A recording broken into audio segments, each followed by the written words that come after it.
So I have Scott Walter here today because it's Wednesday.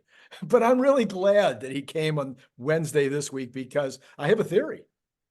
I have a theory that this week will go down in history, that this will be, or this month or something, I'm not sure, that this will be the coming together of all Yep. of the technology and all of the hardware and the software and the compute and everything. And this will be the week that people will look back and say, yep, that's when it really started. What do you think about my theory, Scott? Yeah, I absolutely agree because I was debating whether I should wear, the normal tropical shirt that I always wear when I come on your show, or whether I should have put on my March of Nines shirt. So this is March right now, and I think we should refer to it as the March of Nines because um, it's more or less that I think it will finally come into the collective conscience of a lot of people that wow, there were some really big strides that happened this week, starting with, well, maybe with the Nvidia conference, but also you could go back and say that starting in, at least from my standpoint, Sunday, version 12 started rolling out quite a bit extensively. Yeah. And, every day this week, so it wasn't just a weekend thing, more and more people are getting it. And it's also feeling way more human-like. So you're seeing a lot of progress there. You're seeing a lot of other progress with other LLMs that are just outperforming, doing much better than people expected. You're seeing all the major bot companies releasing a video and trying to get ahead of someone else because they realize if they don't get it up tomorrow, they're going to be superseded by another kind of comment. So, but it's still interesting that they're all doing it and they're seeing that they need to do these status updates and showing it. And they're showing similar progress, which is really encouraging, which means that there is kind of a convergence of all this technology going on, which is what we've been talking about. Is like, why are they building the bots now? Because there's a convergence of technology. And part of that is solving the AI piece of it. And a lot of it, they're solving it, some of them through different methods. So we're seeing other researchers and grad students and stuff like that, and other traditional robots companies also making tremendous progress there. But then we see the announcements from Nvidia. And, one of the things that I think might go down as like one of the pictures that I think represents it. And I put it up there that out in front of the Nvidia headquarters, they show 4 different humanoid bots there together. And this is like really the first time we've seen different bots together operating in the same space. So they were, and I kind of jokingly said that, I remember having to pose for pictures of my friends on my first day of kindergarten too. And that's more or less, what that was, is you had aptronics, you had agility, you had H1, and I just get who the other one was, because there was 9 of them there, and I'm trying to like keep them all in my head. No, it wasn't Figure that was there. I know it was like Unitree. It might have been Fourier that was there. So you've got 4 of them there. And the reason they're there is that Nvidia is doing a partnership with all these companies, with 9 for sure, and including Boston Dynamics, including Figure. And they are kind of trying to work on the same foundation models and coming up with the same toolkits to help them solve these problems of teaching these robots these different tasks. And they showed the lab and they were all there. And the first thing I noticed on Monday is that Agility put out a video showing their bot operating in the kitchen, doing something in the kitchen. And then it was like the next day, I think Aptronics also put one out and doing something in the kitchen. It's like, oh, what is this with kitchen videos? And I looked at it really closely. He's like, it's the same kitchen, and then, it's like, what's going on here? And then you're realizing it's because that's the kitchen that Nvidia has in their lab, which in that lab, I'm basically calling it, I don't know if I'm going to call it like the robot Kita, which is basically like a German type of kindergarten for play and learning to do tasks and stuff. So in this kind of Kita, which I think they call it the Groot lab. The Groot lab. Yeah, is that you were going in there and you could see in one image, it's like if you get a keen eye and you've been following it, you can say, oh, there's the Aptronic, there's the Figure bot, there's, so you could like point out all the different bots that were in there in that image. And, it's just weird. It's like, oh, wow, they're all collaborating. They're all there kind of doing the same thing, learning these different kinds of exercises. So that there tells you a lot. And that means they're using this as a way of scaling, because remember, we always talk about, you need a lot of robots to be able to do these tasks. You can do all the sim to real all you want. You can do a lot of simulation. And we could see Nvidia was showing how they got the simulation tool where they already mix the simulation tool with all the other bot vendors, like, thousands of virtual bots running around, of the different vendors bumping into each other, going up staircases, doing all this other stuff, showing how they could do the training on that aspect, and then starting to deploy it to the real bots. And we've always said, yeah, but simulation is so good. At some point, you're going to have the real ones. You have to scale up and get enough of them to do it. How many does it take? Does it take 10? Does it take 100? What does it take? It may be all it takes is 10 from each of them. Right. Now you've got 100. If you can now somehow take whatever that learned behavior was from one bot to another, which will be difficult because they're all very different. Agility is clearly different than the others. Okay. Right. There's no doubt about it. Some of them have hands, some of them don't have hands. Some of them have different types of hands. If there's something kind of dexterity that's going to go on, how well does that map? Then you could take two bots like you could take like the Unitree bot and also the Aptronics. Aptronics is using all linear drives for actuation of everything.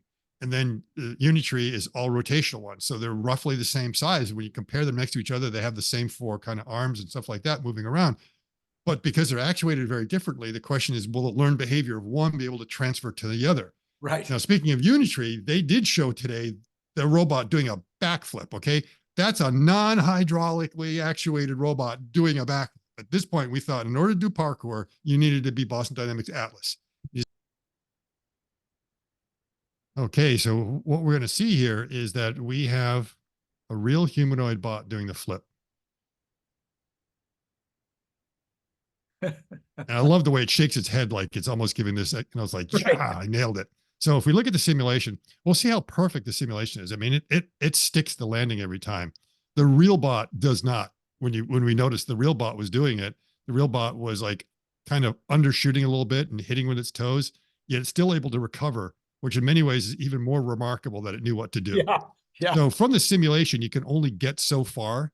And, from that, they realize if they got the masses and inertias and everything in there correct in the torques, they're able to get a reasonable guess on what that profile is. And we all know that a lot of these jumping tricks, while it's nice to be really powerful, have a lot of strength, it's more technique than it is power. So up till now, Atlas has been able to do it because it's a brute. Right. It's just able to deliver that power to kind of do what you want. But the reality is, if you apply a little bit of physics and you kind of understand exactly how to do it, the whole thing with the figure skater, pulling the arms and all that, to get that rapid rotational motion and then doing the kick out to kind of come on in there, you can do that. And of course, the first time you do something like that, you can be told theoretically what you have to do by your coach all the time. You can read about it, you can watch videos of it. And he's like, oh yeah, I know, it's exactly what's going to, then you go out and do it. You're not going to get it right the first time. You're going to either over rotate or under rotate. And of course, it under rotated, came down on its toes, and it could have either fallen flat in its face, which is what most of us would have done. Or, a lot of us, especially those who have really good balance, would know how to recover. Right. And so remember, they've been pushing that bot over a lot. That bot knows how to not fall down. So it probably was like, when it came down on its toes, it's like, oh, I've been here before. I know what I need to do. And then you see it kind of pulled its legs up and shoved its feet up forward again to try to recover, to do what it did. So that again shows this idea that you train it on so many different scenarios that if it knows how to not trip or recover from a trip, you teach it something like that, and it doesn't have to be perfect. And then it's going to figure out, well, let's keep doing it in the real world. What do I really have to do? Because as much as I can recover from trips, I don't like tripping. It's just doesn't, I really want to stick that landing. And so you can imagine that's going to happen. So that little hiccup in there, I think, is more impressive, because if they had landed it perfectly, would have been, yeah, okay. Right, it's like, that's impressive. But actually watching that gives me, it's like, that is something else. And that's that bot. Now, we've heard rumors that the Optimus team wanted to start doing more parkour things because they felt, we know we could do it. And they were told that's not important to the mission. Okay. There's other things we want to concentrate on. There's a possibility, because we know the Optimus hamstring is powerful enough to lift a grand piano. Okay. That's got power if it needs power. Okay. No doubt about that. So it's quite possible we'll be able to see a lot more kind of gymnastic kinds of things coming from Optimus and some of the other bots. Because Unitree, I mean, they've been sticking to everyone. They're the ones that going 7 miles an hour. I mean, they're just like, they're rubbing it. It's like, look at us, it's like, we're definitely winning this robot decathlon. We're faster than anyone. But, I don't think that they can run for like, more than 30 minutes, and then they probably run out of power and have to get some more. Because I'm looking, it's like, where's the batteries in that thing? It's like, I see all this other stuff. I don't see a whole lot of batteries. So there may be some issues. And that's the other thing, is that you might be able to do that rotation if you don't have a big battery pack, because you're not having to carry the mass of the battery pack. That's there. I mean, there's all sorts of different reasons that you'll be able to do it. But the main thing is that, you know, being able to have access to a simulation engine with good physics in there allows you to train silly things like that. And it may be that once they get that, it's not going to be that hard to transfer that also to some other bots. But again, it's the real world experience that's going to make it go from like almost sticking it to being able to stick it. So we're seeing like all kinds of different activities, though. We're seeing, you know, as you point out, whether it was the keynote address over at Nvidia, or whether it's some of the other videos coming out from some of these other makers, we're seeing the bots doing, I would consider them to be useful tasks. They might be slow at doing them. They might have to think about it for a minute, but they're doing them in a reasonably fast way. Right. Now, remember, I tried defining what useful work is that one of it is you can say, okay, it can do the human tasks, but can it do it at the rate that you would expect from a human to be able to keep up with the production volumes? And the other, can it do it for the length of an entire shift? I mean, is there a way of doing it? We've come close to knowing the answer to that, because a week ago, Agility was at a trade fair in Atlanta. You could go and see it, and they moved boxes continuously. Well, and I say it's continuous. They did it for like 26 hours over 3.5 days. So basically each time they did a shift, and then the next day they came in and did it again, and they did it again, and they did it again. Now, it wasn't one bot that was running the entire shift. They were swapping off about once an hour, maybe hour, 15 minutes. I was actually watching the live stream to try to figure out when they switched number 16 with number 22. You know, I was like, because you can see the numbers on the head when it was going back and forth. So you kind of knew.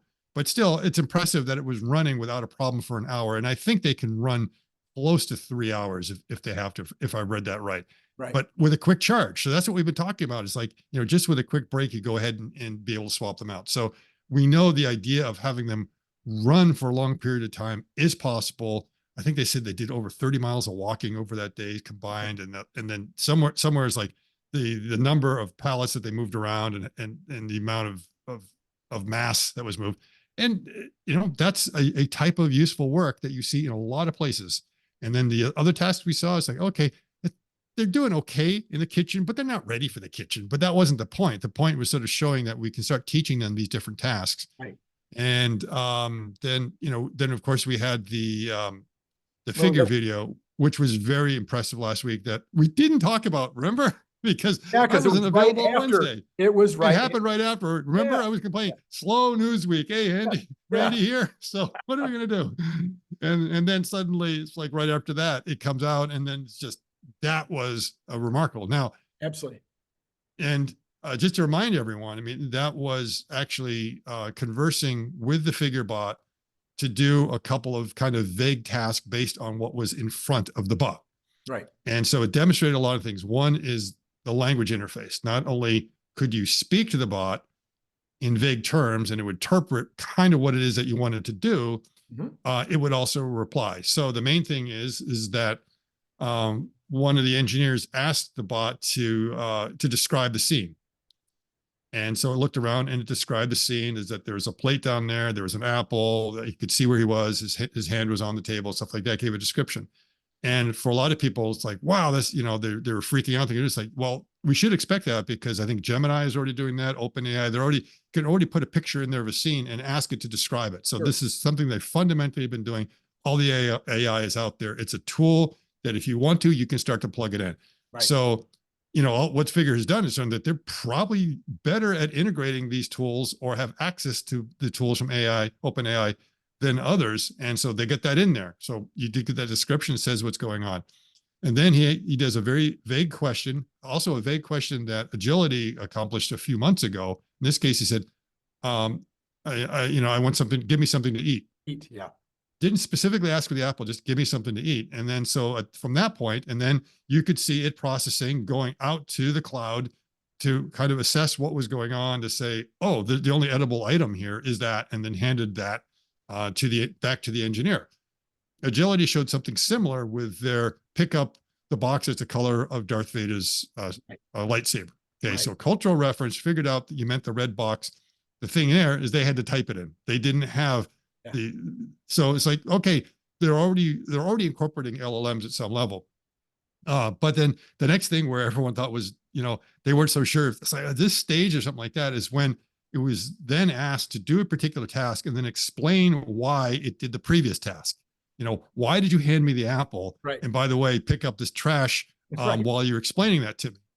And it was explained what was going on, the rationale. So it's really cool that these transformers that they're using for it can actually describe the method there. I mean, that itself just blows me away that large language models can kind of Yeah. explain why they did it. And it was like, well, it's really simple. It's like you said you wanted something to eat and there's only one edible item and it's the apple. Meanwhile, picking everything up.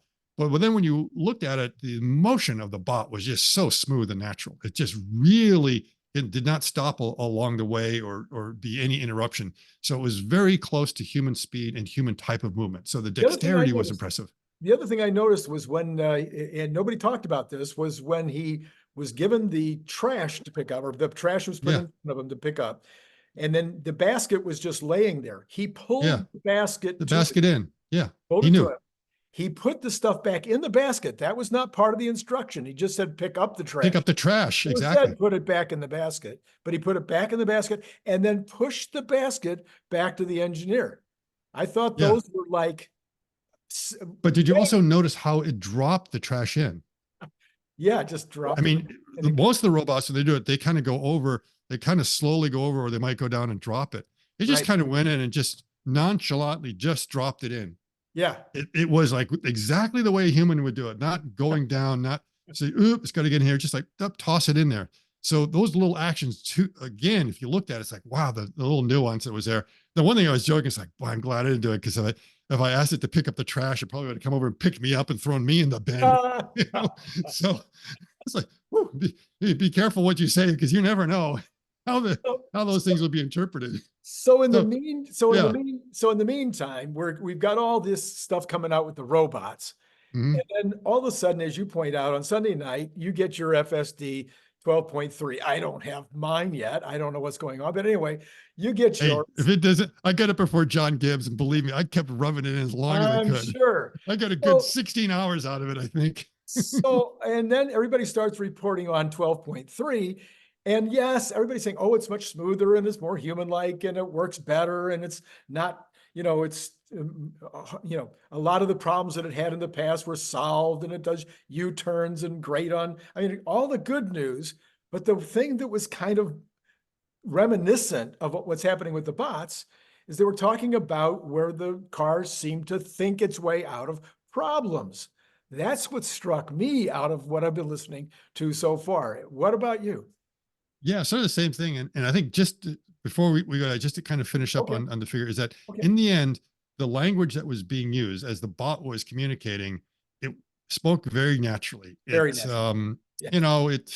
It had interjections. It even stuttered. Spoke like me. Stuttered like I would. Exactly the same way.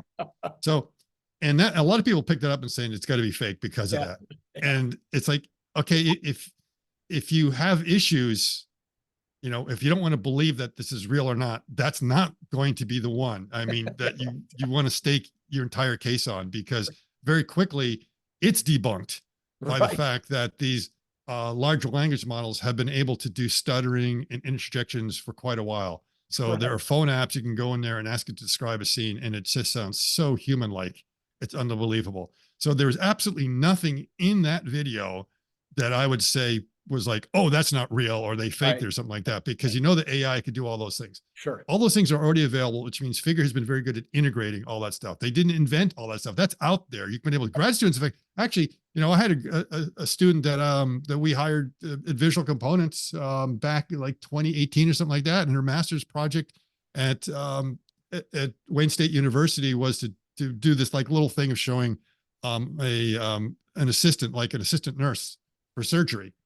And that they, just had a simple robot manipulator that was supposed to pick up some instruments and then hand it, very simple. So it was just like a simple bot, nothing super fancy, but they integrated a language model or a verbal interface, because at the time, like Siri and all the others, you had that you could do the spoken commands, and they would say, oh, give me a scalpel. And it would look over there to identify it and pick it up and it'd hand it to you. So it's like, grad students have been able to integrate this stuff for years now. you should not be surprised that a large company that is putting something that should be able to do it. So all of it's there. So what was the value add of Figure? Well, it was their bot and the fact that they've been working on the visual motion control that is very, very impressive. Right. And so that there, but it's still not beyond what I believe can be done. Oh, So no. others should be there. And right now, the real question should not be that, oh, what they did was absolutely impossible. There's no way anyone could be doing that. It could be that advanced to like, why hasn't Tesla shown us that yet? Right, Because right. they should be able to do that as well. Yeah. It's all there. Agility has basically shown that to us. Yeah. And they showed us to it in their latest one that they were now able to ask a digit to do something rather than type in the command. You could then see the decision tree. So they were like, what's digit deciding to do? Here's what the tasks are. So it's taken that, broken it down. The only thing is that the digit didn't talk back. Yeah. Yeah. But it's like, okay, that's a minor thing. That's still an off-the-shelf component you can put in at some point. The main thing, it was not talking back, it was texting back. Okay. So you still had a dialogue that was going on. And it's just a question, do you want to turn that in there? So it's a question of priorities. It's a question of how important is that going to be? And of course it's important. There is an importance because when you give a command, you need to find out what it's thinking of doing to make sure it's like, again, so if we say something like take out the trash and it comes over and starts picking me up, it's like interpreted what I meant the wrong way. So now to go to well, we can now pivot to V12 if you want. Well, wait a minute, just for a second though. It could be that Tesla is taking their own advice. Maybe they've decided to pull back a little bit on showing everything that they've everything they do. Yeah, they could be sandbagging because you've got 25 companies now putting stuff up. I mean, they can all this stuff they could be doing as well. They're just like I say, they're not showing it off, or they decide it's not a particular priority. We have no idea how they tell Optimus to do anything. Exactly. How that is being programmed, and it must be sort of the same way. Is that once you get enough task in place, they almost become like part of a language model token. Yes. And that it just decides, oh, I'm just going to put these different things together to create a sentence of motion as opposed to a sentence of words.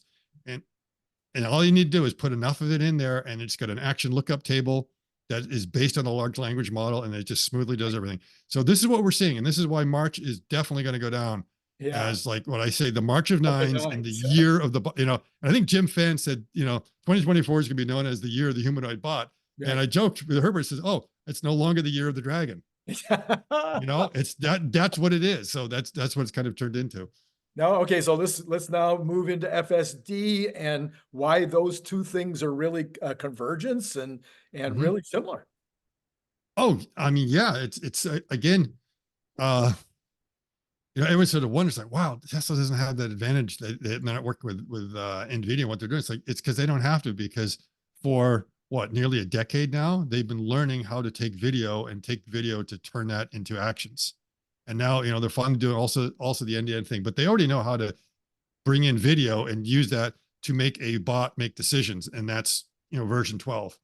And enough of it that it's becoming way more human-like in some of its decision-making processes. And with the few drives I had, I was quite impressed. It's still not perfect on everything, but pretty darn good.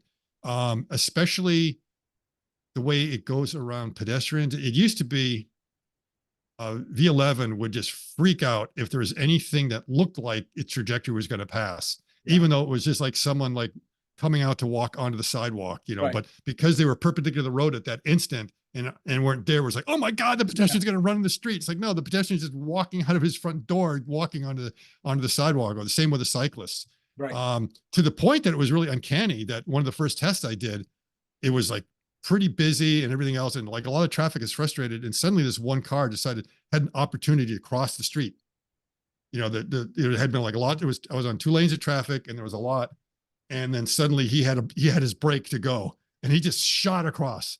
If that was version 11, my head would have been through the windshield because it would have hard braked at that point. It didn't bat an eyelash because I was sitting there behind there. And it's like, should I brake? And it's like, no, he's got plenty of time to do it. He's going to be out of there in no time. But version 11 would just be, the red lights would be going on. You'd be hard braking. Right. And, until that guy's tail was completely out of the way. But you could see we had plenty of room, plenty of clearance. It went on. It was almost as if it didn't see it. Now, someone's going to say, yeah, I bet it didn't see it. Otherwise it's like, no, it was like, it knew that the safety margins were fine and that it was more dangerous to hard slam on the brake than to go ahead. So Right. it's like it was learning this human intuition. I had another problem, coming out because I tested it in this grand traffic circle around Sarasota, which is like my test case. Yeah. It's got lots of tourists, lots of pedestrians. It has 5 spokes that come in. It has pedestrian crossings right where the spoke comes into the traffic circle and back a little bit. Yeah. It also has like a stop sign that's in a weird place after the pedestrian stop that you have to stop off to get on in there, that Virgin 11 would screw up, didn't understand where it was supposed to stop. And it's got speed bumps before it. And like all those, it would just fail. It would like roll over the speed bumps too fast. Even though the speed limit was 25, no one goes 25 in there. Even at 3 a.m., you don't, because it's just too fast. But when you have traffic and everything else around there and pedestrians, you definitely go a lot slower. So it knew to slow down. It was looking for the pedestrians. It made it through there. And when I finally was almost out of those things, the second crosswalk, as I'm leaving, sure enough, there's a car that's kind of pulled over with its flashers on, waiting for somebody to get on there, but it's definitely blocking the lane I'm in. It's like, oh, this is interesting what it's going to do. It could see that the crosswalk was clear because the car had parked just past the crosswalk. Mm-hmm. And it's like, okay, so it's just going to sit here and wait for the vehicle to go. It gave it a few seconds and it just went around. And it naturally did that. I also had a couple of things where it was just making lane changes just before I was about to. I was like, oh, these guys are driving stupid. I'm going, oh, hey, he's going on. Oh, I was just about to do that. And then another time, like a truck was just going too slow in the left lane and it just went ahead and took the right to go to the inside and then come around. Wow. So I'm looking at that saying, my goodness, it's really naturally figuring out what to do. The corners that used to take like really hard for me, doing too much. Yeah. The one thing I will complain that everyone else says is sometimes it's too slow. So where I am around here, people drive slow enough as it is. And like the speed limit will be 45. You just can't get anywhere at 40. They're all driving at 35. Yeah. And so I'm going on down there and it's like with the Virgin 11, 45, it goes 45. And I'm looking at it, it's like 42. Come on. And then I'm trying to dial it up and it's like completely ignoring. It's like, go faster. And it's like, I'm putting the maximum at 50, 55. And it's like, nope, going 42. It's a 45. It's like, this is what the people do. It's like the training set. It's got the training set for the slow drivers around here. Oh no. And so it's driving exactly like the Florida drivers do. So so I was just amazed at how good it's able to do that. And there was a couple other cases. Like there was one that, and unfortunately, I'd taken something on my dash cam to be able to show it, and I forgot to put the stick back in there, so I missed it because I wish I would have had this opportunity. I was in heavy traffic, kind of coming up, and the light ahead was going red. You could see the traffic was backing up, and there was a pickup truck, big Ford pickup truck, that wanted to get across over to there, and the car in the right lane of mine had sort of decided to slow down for it. And I was like, oh no, it's just going to go through and block it for me. It just stopped and let him through. But this big wide gap, he let him through, and I waved at the driver and stuff like that. He waved back. It's like, all right, good diplomatic relationships there between the EV drivers and the big pick, because he didn't call roll me after he went by. He was like, wow, this Tesla driver actually let me get across. So that was remarkable. So Scott, if we applied even those 4 or 5 descriptions that you just mentioned, plus just what we've all become used to on the car, that most people would be shocked if they got in the car who's never been in an FSD car before. Between what we're used to and all these new things that you're talking about, where it's making these great decisions, it makes the robots look like dummies. Almost in a way. Yeah, almost. Now, there's like one more that I showed that I wanted to actually get, that my dash camera couldn't get correctly because the field of view is too narrow. Okay. And you don't have like the B pillar that's coming on your deck. It's like you get the rear facing one. So it was one of these, it was in the evening. I was pulling onto a boulevard. There's very little traffic. And I thought it would make it on out because it had to cross the boulevard to get out of this exit on over into it. And there was another vehicle coming in kind of slowly. So you have to kind of leave way. And it's like, okay, just waiting for this guy to drive. And he puts his blinker on, and it's so he's going to take the left blinker. He's going to pull in there. So technically I have to wait. I was expecting FSD just to wait for it, but he was going so slow and just taking his merry sweet time. FSD was like, I don't get time for you. And just went for it. I'm like, it's exactly how I would have driven it too. So, I mean, think normally, and that was like the James Dahmer moment. Because remember when he was with Bradford Ferguson, that they were at that light and there was a car that was over the other lane and the light went green and they didn't go. And it drove like a Boston driver. It just took the left. It's like, Yeah. The Boston driver, he doesn't wait. If that car is not moving and you want to take a left turn, I'm going. Owen. And so, yeah, I'm seeing that. And I did have a couple other turns that it took some lefts that I wasn't sure if it was going to go for it, and it decided to go for it. So Oh, so it is well improved. but my point is that if we're looking at AGI, or we're even Yeah. looking at a very sophisticated, I mean, we've known since 2016 that FSD had to be super sophisticated, understand its surroundings, understand oblations, anyway, understand when there are things that it can't see, that those things are still Obstruct. Yeah. Anything is obstruction. Yep. right. Yep. All these kinds of things, and motion in all the different directions. And then being able to plan with regard to pedestrians and kids and dogs and all of that, compared to what the robot has to do, is almost zero Yes. In a way. terms of Yes. Because understanding it's, its environment, yes. and in terms of making decisions just making decisions like this. So it really kind of proves out that FSD is miles ahead of where so-called robotics are, even though the robotics looks really impressive. Now, I don't know enough about this to say it, so I'm just going to ask you, in case my intuition is right, why isn't that what Elon has been saying all along? We just take the FSD chip. It's already got all this knowledge already, and has all this capability already. We put it in the robot, and it makes it way faster for Tesla to be able to bring the robot up to a real world. Yeah. Yeah. So it would seem that, but obviously the training sets are very different because we're not having Yes. Optimus walking the streets, but Right. doing different tasks. But let's say, the overall, the workflow is going to be very similar. The big difference is that the outputs for driving are a lot fewer.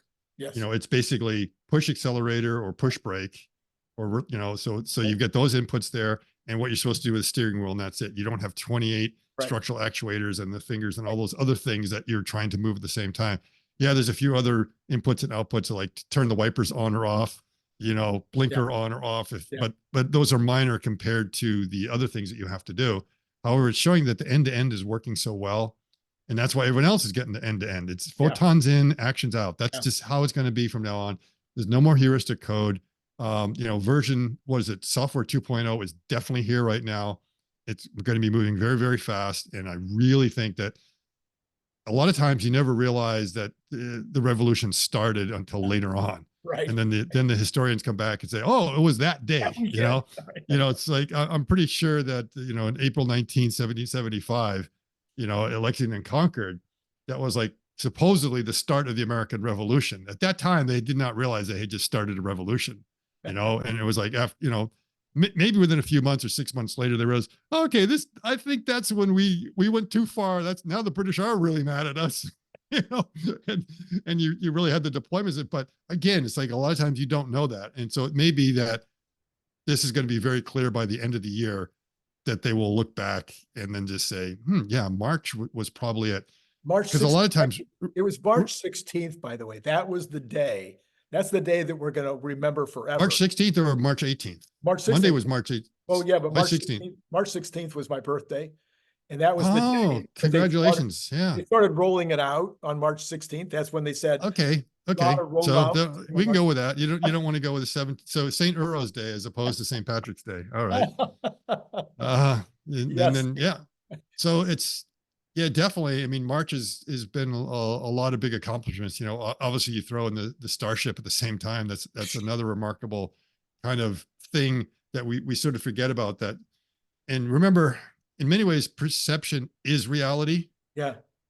And right now, the perception is changing. Yeah. That, geez, these bots are here. And again, if we could find it out there, the kindergarten photo, which I think encapsulates what's going on, which was in front of the Nvidia headquarters, I think on Monday, and when you look at it, you're going to say, yeah, that reminds me of my first day of kindergarten. Well, you talked about that earlier. I want to switch the conversation to Nvidia for a minute, because Nvidia obviously is at another part of this revolution. And Nvidia talked about something at their conference, and I'm going to be talking about this for days, is that they were saying, okay, everybody knows that's paying any attention at all that they've got the compute chips. They're providing this foundational model. They're doing the hardware, but now they're talking about creating these NIMs, And then the NIMS, they're Mhm. going to have the apps on top of the NIMS, and you got all these folks at the show that are there, I'm sure, to learn how to use the NIMS so that they can start building these apps. I feel like we're at the 1994 internet change, where we had the internet, Mhm. but nobody knew what to do with it. And so then it took people coming in to create the tools that would let you use the internet. Even if you're a numbskull like me, you could build a website. So we built a website. My partner and I built a website the first year that the internet was open.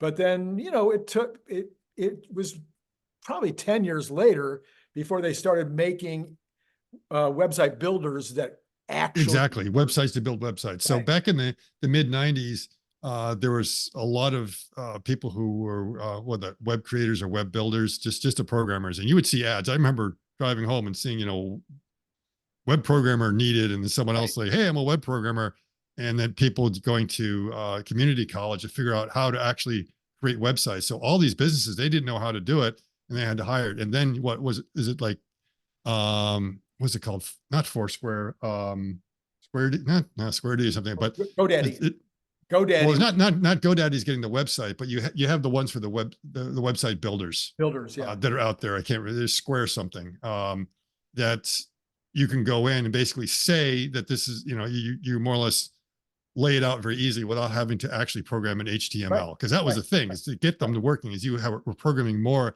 in HTML than anything else. And then you want to do all the same things that everyone else, like, oh, I need to be able to do payments. How do I do payments? Yeah. Well, nobody knows how to do payments, or I need like a nice little widget here for doing dates, and no one had like a decent date in it. If you remember how everyone was putting dates in, is like they were all over the map, just Right. all sorts of different things of being able to do it. So now you get these things that make it a lot easier to build it because the widget's already there. And like you say, then a numbskull like me could go in there and just go ahead and create it and say, this is what I need. This is what I need. Just drop it in. These are the graphics I want to have. These are the links we want to have in there. I need to make sure I have a good payment processor. And then So that's, you don't have to worry. And so you're going to see the same thing also same here. thing all over again. And So well, there's we a saw the same thing huge, all over again. We saw the same massive thing all over opportunity. again when this thing came Right. out. Yeah. Okay. Yeah. So suddenly you had to make Yeah. apps for this thing. Absolutely. Yeah. And then, a lot of people were slow to figure that out. There were some people that realized, hey, wow, there's a business Yeah. opportunity. And they started, and then later on, people said, hey, maybe I should write an app for this thing. But at that point, it was too late. Everyone had already written the apps. So, now it's going to be the same thing, that you've got another revolution coming from both AI and the robotics. And then what is going to be your value add on top of that? Right. And And the big one for your specialization is that Jensen says everything that moves is going to be a robot. yeah. And it's moved. They'll be able to, so that could be down to like a very, very simple level. I mean, we already get kind of AI of certain sorts in our washing machines and our dishwashers at kind of a silly level, Right. but maybe they'll actually do something useful. Right. The other thing to remember is that, I mean, there were different levels of the internet. So when the internet first kind of came out, it was more of a, a terminal interface that you could type in some things to look for stuff. But if you didn't know what you were looking for, it's like, okay, I have no idea. And then that's when Yahoo came along and said, hey, you know what? Maybe we should set up a directory for the internet so people can actually find stuff. Right. And Yeah. then that was like, that changed the frontier at that point. Right. The whole idea is that, rather than people advertising what the website is that you should go for, that you could actually start finding it. And then it took a few years before people realized that, wait a minute, we don't need the yellow pages anymore. Right. It's like, Right. Right. you can go online, and then, Google came on with a search engine and everything else. And so, you saw that scaling. But a lot of times when it came out, people didn't realize what was needed until they started to use it. And they realized this is a real weakness in here. There's got to be some way to do it better. And that's going to be coming as well. I don't, nobody knows what the form of that's going to be. There's probably a lot of people who have kind of figured it out, but more and more. Yeah. Altman told Lex Friedman, I just finished watching that video a little bit ago, and everybody should watch that video too. Altman just told, he says, look, I don't want to change the search engine. He says, I want to change the search. He says, Yeah. it'd be boring to try to compete with Google. He says, I don't want to compete with them. I want to completely change the way that people approach the search. And he says, it's the number one thing on his page. That's the number one thing that he's thinking about. Well, think about it. It's like, that's one of the lessons from Inside the Tornado. You remember that book where it really talked about, oh no, that's the one book you absolutely have to read that one. And also Crossing the Chasm was a following one. So Inside the Tornado was looking at how companies got created in Silicon Valley and how they would cause disruption. Oh yeah. And it always came down to is that when you look at any market, you have these dominant players, and basically it was referred to as you got the gorillas, the chimpanzees, and the monkeys. Okay, and they usually kind of stay in that, and it's really hard to go from a monkey to a chimpanzee because you just don't have the ability to do that, let alone go up there and displace them. So how do you come in and disrupt the market? Well, you can't be any one of those. You've got to come up with a product that's not just a little bit better than someone, but is like so radically different. Everyone shifts over, and the other guys can't really compete against you because they don't have it. Right. So, word processing wasn't a better typewriter. Right. It's like Smith Corona thought that's how they would do word processing, is they came up with a better typewriter. Yeah. Yeah. And just because it allowed to, like, go over mistakes, or you could type something in before it did it. But it's like, but no, you're doing it line by line. We're talking about something that's like you're doing the whole page before you're printing it out. So when they were seeing that competitive pressure, that was their reaction, as opposed to going ahead and realizing, oh, wait a minute, we shouldn't be in the typewriter business anymore. We've got to be in something. We got to be either in word processing, or we got to be printers, right? Because in the end, that's what people want. So they kind of missed that, and that's why Word Pro and all the others were able to come in. And then when you had some disruptions, sometimes I think it was like WordStar and Word Pro kind of came out there, and they were competing against each other. And one of them dominated the market. They absolutely dominated the market, and the other one was clearly better, but it wasn't enough better. But they were feeling enough competitive pressure from them that when they came out with their next version, it was so different than the original one that they pissed off so many of their customers that their customers decided to look around and ended up going to the competitor because they realized the competitor was better than whatever the new one was that they were giving them. And so you had to be careful of format changes and stuff like that. And that is the inventor's dilemma, right? Yeah. Is trying to figure out, is like, how much do I change something? Yes. I got to be careful of not only Osborning myself, but also doing something that is so radically different. Everyone realizes, well, oh, wait a minute. You're talking about a paradigm shift here. That means I don't have to be locked with you anymore. I can start looking at the whole landscape, and holy cow, these guys are making a much better widget over here than you are. I'm going to migrate over to them. So it's a big problem. So, and that's the same thing with the search engine is that Google managed to put out Alta Vista and Yahoo and a bunch of these others out of business. But I don't see anyone coming in and putting the Google search engine out of business by going directly after Google with a slightly better search engine. Right. Altman's absolutely right. You change search. Now, I've already seen my own habits changing that. I'm using Google less, and I'm using either chat or I'm using Grok more, because it's actually able to find what I want, and I'm able to hone in a lot easier. So that is definitely a change to search. I'm actually using Grok more only because I'm already on X, so it's right there. All I got to do is punch. So, and I've got to benchmark a couple of them, get an idea. I should probably have a few more to be able to get an idea, but I'm beginning to see that I'm able to get data much better, and Google's annoying me sometimes with their results. It's like, clearly that's not what I was asking for. It's like you can do a better job. So they're going to have to innovate a little bit there to keep people on there, for sure. So let's zero in on the convergence on the robot, because at the end of the day, I hate to use that phrase. Anyway, we know that the robot is going to be, according to Elon, the thing that changes everything. It's going to change the economy. It's going to change the way everything is done. And it's also going to be by far the largest part of the business. So we could talk about FSD right now. We could talk about a Dojo as a service.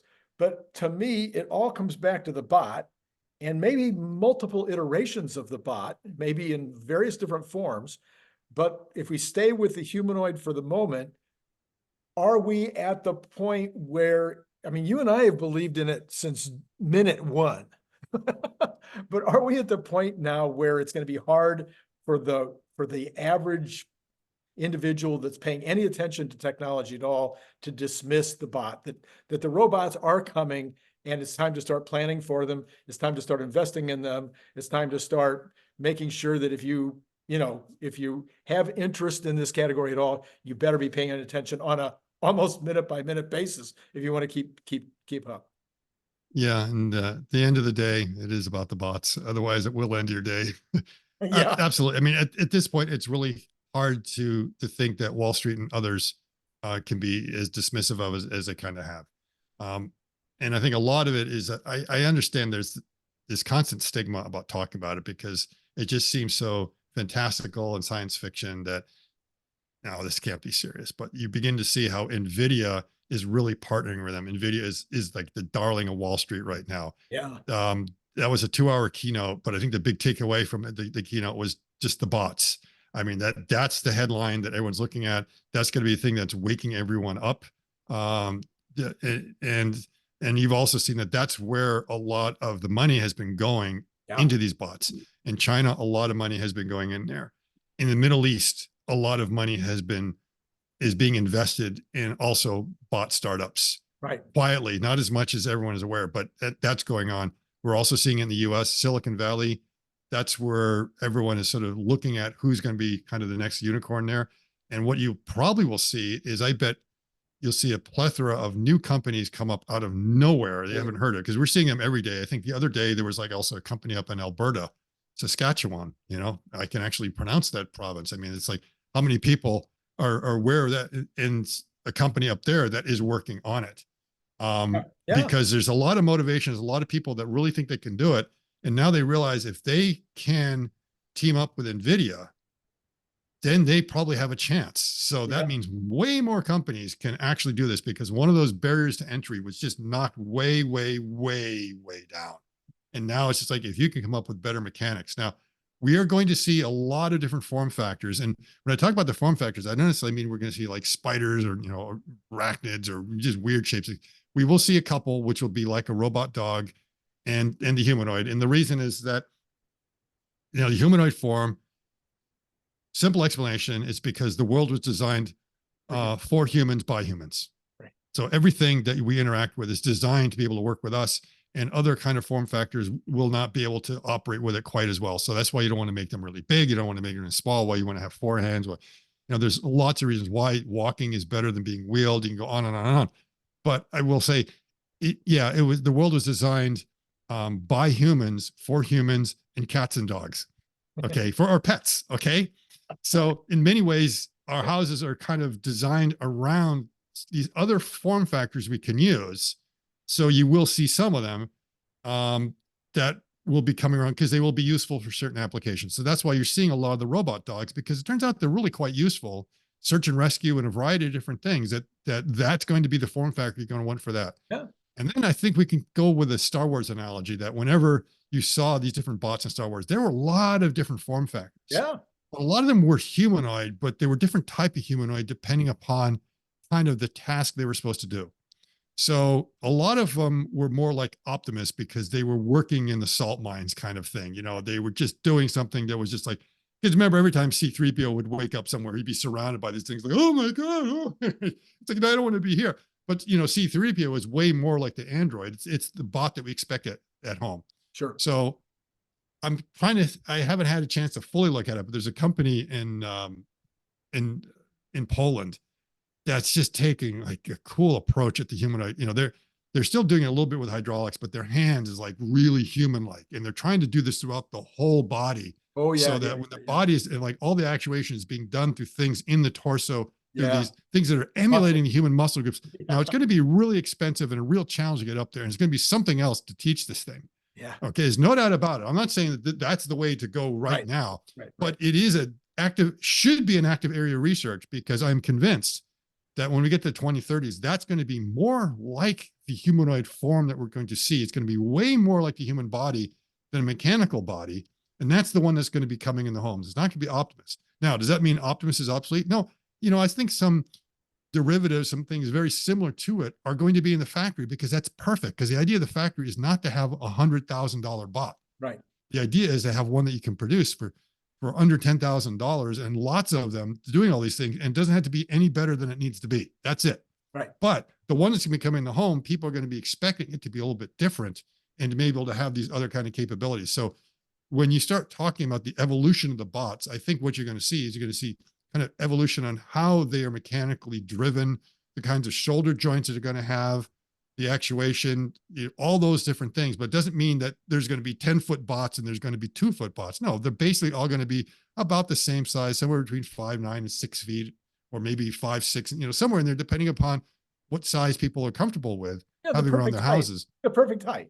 Yeah. They're just going to be kind of, and they're not going to have like big broad shoulders and stuff like that. So when they go through the doorway, they have a hard time. No, they're going to be what is sort of appropriate. Yes, exactly. So you'll start seeing that. And I'm glad to see that there are people that are researching that. And I'm also glad to see that, Apptronics has got a completely different approach to actuation than Unitree does, than what Figure does. Tesla is kind of like a mix of both of them, looking at these different ways. And it's really nice to see them all experimenting with it, because Yeah. they were probably getting into big arguments in all their design rooms on what's going to be best. And, one set of engineers kind of won that day in that company, and maybe they turn out to be right. But another set won with a slightly different set of arguments in another. And now we have to kind of see, well, whose ideas were better. It may turn out that they both can pull the trick off, or all three of them, or four of them, that there is no right solution. There's a variety of ones that really work pretty well, and that some might be slightly better for certain applications than others. Again, look at Digit. I mean, they've decided we don't really need hands. We're going to try to go into that niche area where you don't need hands. So, Scott, you mentioned Star Wars a couple of times, and my last question for the day is, everything that we just talked about, whether it's Nvidia, whether it is OpenAI, whether it is robots, whether it is self-driving autonomous vehicles, I mean, the entire thing, all of this confluence, all this convergence that's coming together, every single one of and the rocket, all of these things have absolute application to strategic capabilities, economically as well as militarily. Do you believe? Everybody knows my politics. They know who I'm going to vote for. They probably could guess who you're going to vote for, maybe. But either one of these guys, I'm sorry, I don't see Trump or Biden having a clue. They don't. About what's happening in this technology that is going to change everything. And a country that is not absolutely at the forefront of every one of those technologies is not going to be the winner. Let's say in general, let's not just say it's like it's basically the politicians in general. I think there's very few that understand it of either party. And I mean, and let's include independents and stuff like that. There's a lot of them that I don't think they understand what's going on, There may be some, because, there may be in some places, like in the Defense Department, where they're understanding that, because, economic security is national security. That people don't realize it, is that the Second World War was won by the arsenal of diplomacy. And what did the arsenal of diplomacy mean? It basically meant we had such incredibly good manufacturing here in the US that we were able to produce what was needed to win. And if you don't have the economic might, I mean, your chances of winning, first of getting into something, because everyone realizes that, hey, they don't get the economic might, we can come over and take all the stuff and we can't stop them. But I think when you do get into a conflict, that is usually the difference. It's always logistics. The American Army perfected logistics. We have performed and outperformed in many of the wars that we won, because logistically we could just crush it with everyone else. And that goes all the way back to the factories that we have in the homeland, to how we're able to transport and get the stuff. And so it's very clear, manufacturing, automation, robotics is critical to those supply lines. Even if they're not on the front lines, they're very, very important. So, and we also know that if you are able to get a monopoly on, certain kinds of technologies, you can hold that over the head of your adversaries, or they can hold it over you, and suddenly you are in a really bad position. So we can look at, it's like, well, we've got all this military power, but we rely on maybe some products or some minerals that we can't source locally, because our adversaries decided to find some way to undercut the market to take a strategic advantage. And at that time, you're looking over and saying that, oh, so what? Let them have that. It's a dirty business industry. You don't want to have it. And you don't realize, no. There's a reason that they're subsidizing that. It's not because they really want to mine that crap, but because they realize of the strategic importance it has, and that later on they can hold it over everyone and say, oh, really? Oh, you want to do this to us? Well, you're not going to get this anymore. And if you don't have that, guess what? Those fancy aircraft that you're building, you can't build them anymore, right? So they got to start realizing the supply lines have to come back here more. At least we're kind of seeing a push for that, to do some things to incentivize re-onshoring a lot of things. But where they may be missing the boat is really understanding the importance that the humanoid bot's going to take in there. And that if we sit on this and let them do it, and let's not make this mistake twice. Yeah. Yeah. The industrial robot was invented in America Right. by And an then, American company. And then by the mid 1980s, we no longer had that. And they were all European and Japanese right. robots. Right. That was it. So we invented it Yep. and then we slept on it. And then we basically, we still to this day, all the industrial robots, we are importing them. Yeah. Some of them are built in America by foreign manufacturers. Like I know ABB is Yeah. building them here. I think Fanuc or they're assembling them. So it's like, for the most part, they're coming from abroad and then they're Right. here. So Right. you walk through any of those factories, every one of those is a foreign branded industrial bot Right. because we gave up on that Mhm. back in the 1980s. Mhm. Are we going to make the same mistake with the humanoid bot? Let's That's hope the not. question. That's the question. Yeah. Scott, this has been absolutely the most fascinating conversation we've ever had, even if nobody else thinks so. Mm-hmm. Mm-hmm. No, I mean, it really, I mean, yeah, March 16th, that's the date to remember, folks. If you don't want to remember the date, just remember. I have a feeling it's going to be the 18th. It's going to basically it's going to come down to Jensen's keynote. Jensen's keynote. There you go. Because just the image of him being out there. Now, those bots that were on the stage were actually holograms. They weren't the actual. Yeah, yeah. They didn't have the actual. No, you could. I couldn't tell. I think the audience knew, but I mean, it looked like they were actually the bots that were there. But when the little Disney bots came out, at one point you could see this weird kind of flash where they kind of faded out, like a Star Wars hologram, where it kind of beams in and beams out. Yeah, and you could see them all disappear. And my jaw dropped when I saw it. I was like, wait a minute. I thought it was like, okay, but it's okay because they really are working with them because we saw the videos of the Kita where they have them all in there running around together. And then again, if you want to bring up the kindergarten photo. After 3 times bringing it up. Yes. So yeah. So when Cern put this thing out, then I decided to post that. Yeah. I mean, I looked at it and it reminded me of my first day at kindergarten of, having to get in front with my new friends in front and we take the picture and it just looked at kind of the stances they're all making. I mean, Apollo, he looks like just one of your buddies over there, the good, strong football player and some, and like the tall guy, this is the Unitree. It's an interesting photo to see that. And again, So if I'm politically incorrect, do I mention that agility digit might be the guy that was a little deformed? Yeah. Well, yeah. Yeah. So more the interesting guy. Yeah. And yeah, there you have it. So you're seeing that they're all there, and that's probably going to be the image that will be ingrained in most people's minds of, it's like that kind of represents it. Of course, what's missing is that Tesla's not there. Yeah. Figure's not in that image. Yeah. But they've got those, but they're partners with them. And it's Toyota, just a question of, yeah. And Now you remember Toyota's furry guy's not there. I mean, he should have been. Yeah. The thing to remember is that these, getting these bots there was a trick for a lot of them. Now, Unitree has built quite a bit, and they have a lot already in the U.S. at some U.S. universities, so they may have been able to borrow one from there. Fourier, I know, also has got some pretty good production ability going on there.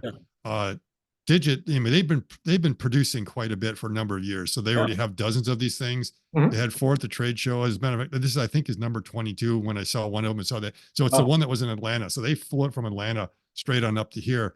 And Apptronic, they don't have that many. They sent one to Mercedes and they have one there. And the same thing with Figure is that even though they're not far away, it seems like they could have brought one down. These other people actually had to fly them in.